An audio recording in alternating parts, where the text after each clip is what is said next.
About the Queensland Supreme Court's ruling on whether or not some of the vaccine mandates were actually legal seems to have got a lot of reaction, a lot of comments, and in some cases some of the platforms are not very happy with us. So you get the normal rubbish that they put up talking about your posts, but however, no matter what they say, the facts are the facts. These things are what they are, and I think it's fair to say that we won't be stopping. We will be continuing to say what we need to say, and we'll be continuing to push the truth.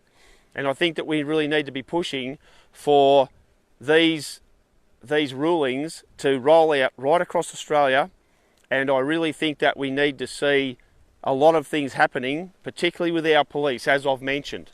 And I know there's going to be some problems there, because if you look at the people who pushed a lot of these injections on our local or normal cops, they were the commanders, they were the chief commissioners, they were the people who are working with the government. And for mine, I've spoken a lot in a lot of the big rallies in the city, a lot, and I've always addressed the police there and said, this is the situation, this is what you're dealing with, and this is who you're supporting. They are bad news.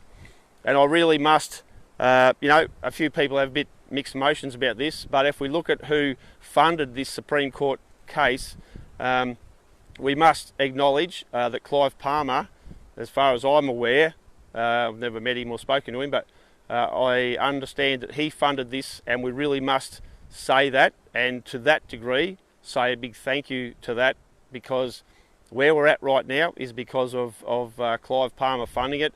And what we should have had is the Australian government was actually funding this.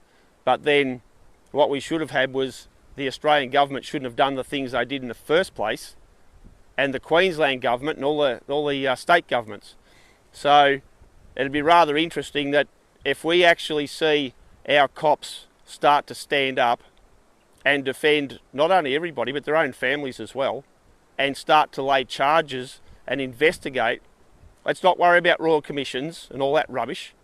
Let's have straight out criminal investigations by police, by the actual police who have the power to not worry about terms of reference from government, because at the minute the government do control the police. Let's have them, with the full powers that they have, go after these killers. And so therefore, I suppose we couldn't rely on the Australian government or the state governments supplying the funding for this case, because they would in fact then be the defendants. And this is where it needs to be. We need to see charges laid at all levels of government, at all the health ministers, at all the chief health officers, because they're not health officers at all, and the bodies like APRA, and the bodies like all the hospital administrations.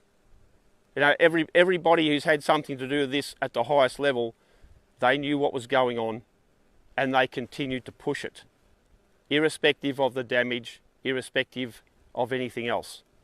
So we need to see this roll out and be admitted across every industry, and every person who's been damaged, every person who's lost their life. We really, really need to see this come to pass, and these people need to be taken down.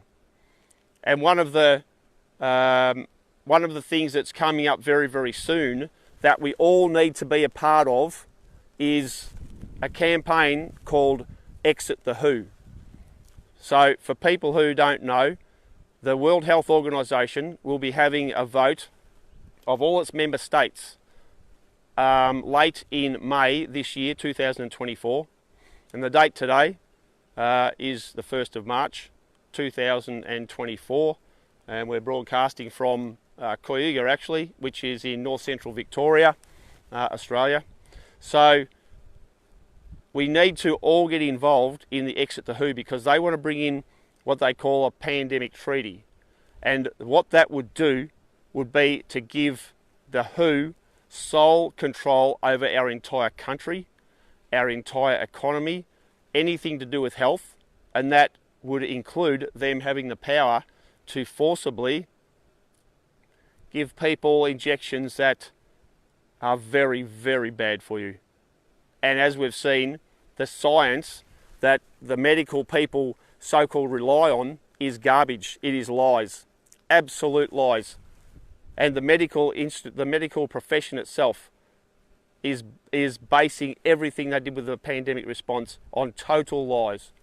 So there are a handful of doctors who are standing up. There are many nurses and doctors who didn't get this stuff. But we're seeing a campaign now, and one of the players is AMPS, the Australian Medical Professionals Society.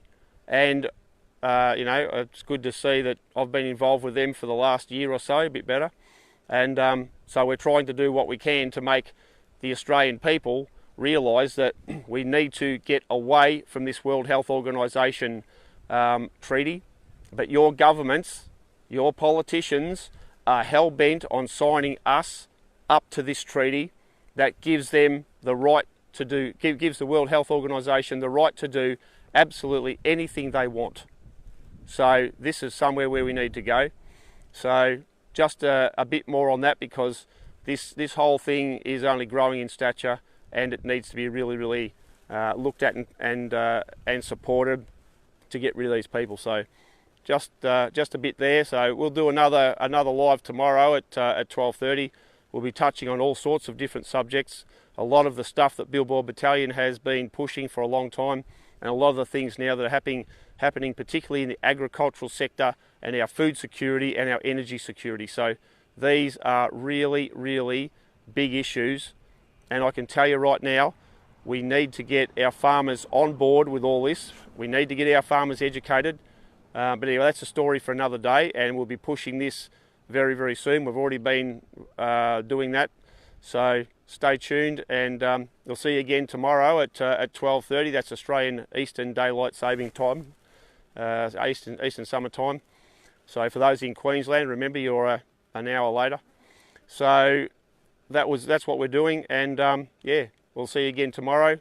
Thanks for looking, thanks for watching, and thanks for sharing, because what you're going to see here from me, from Billboard Battalion, we just shoot straight. There's no garbage.